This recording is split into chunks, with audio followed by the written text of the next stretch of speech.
we now have the full text of President Trump's Memorandum of Understanding with Iran. I have sat with this document all day today, and I watched all the things that Trump has said about what the United States is getting out of this deal after more than 100 days of war, the loss of 13 American service members, and skyrocketing costs for all of us. And this video is long because I really want you to fully understand what the President of the United States has just signed us up for.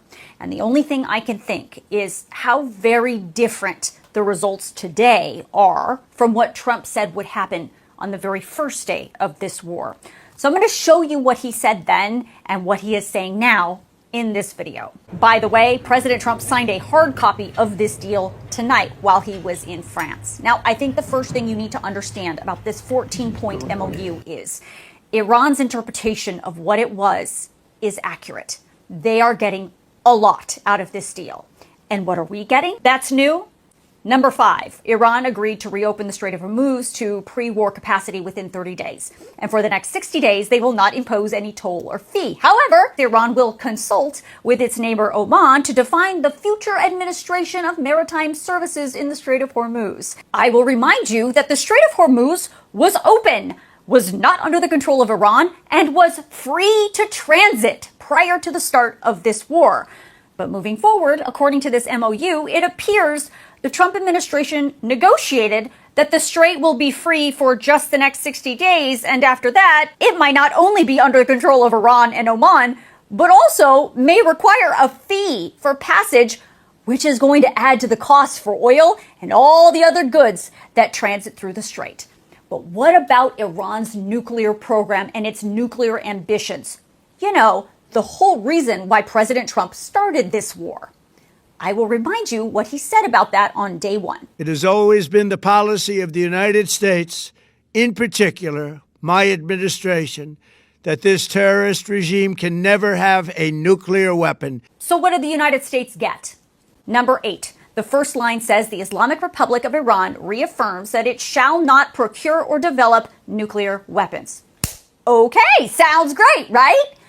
Except President Obama's Iran nuclear deal that Trump ripped up in his first term on page 1 said, Iran reaffirms that under no circumstances will Iran ever seek, develop, or acquire any nuclear weapons.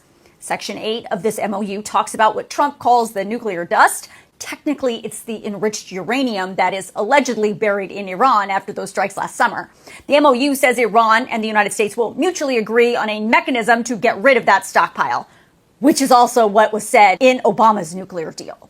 And then today, President Trump shockingly said that Iran may still be able to keep their nuclear program. It is a little hard, though, when you say that somebody wants it, other people have it, other adjoining states have it, and you're not letting them have it for purposes of electricity and things like that. It's always a little tough. You have to use a little common sense. The other win for Iran in this MOU that really stands out is the money they're going to get.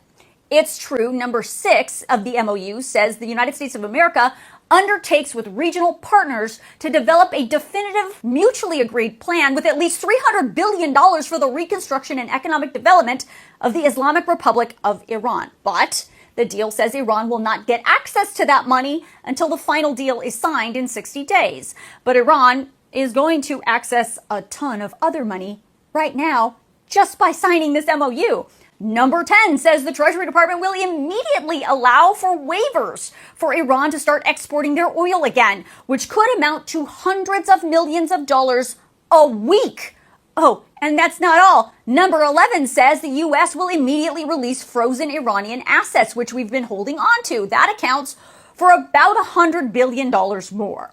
Now, I want to be very clear here. For more than a decade, President Trump has railed on President Obama for doing this exact same thing, unfreezing Iranian assets and lifting sanctions when Iran signed his own nuclear deal. Trump called it the worst deal in history and that he would never, under any circumstances, give Iran money. I guess today he changed his tune. And we have their money. We have taken their money. It's not our money. It's their money. And we froze it.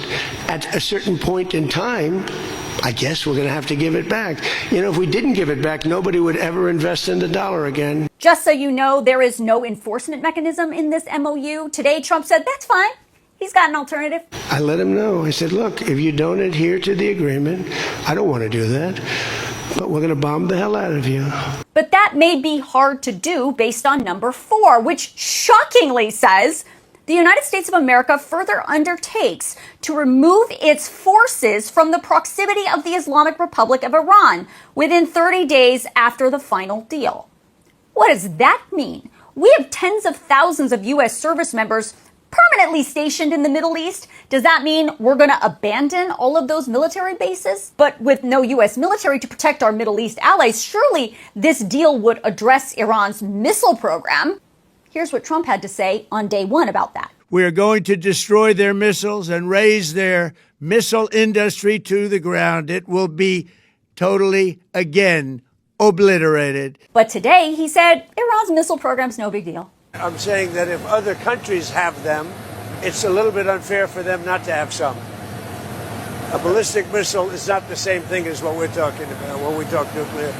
But if Saudi Arabia and Qatar, and they all have some, I would say in relative proportion, I think it's okay. For the record, this MOU says nothing about Iran's missile capabilities. Now, even though President Trump was trying to sell this deal today as a win for America, he also suggested he has a backup plan if people think it's really a loss. This way, if it works out, I'm going to take the credit. If it doesn't work out, I'm blaming JD. You better be careful, JD. He's going to turn his plane around and get the hell out of here. Yeah, I like that idea. I think it's a good idea.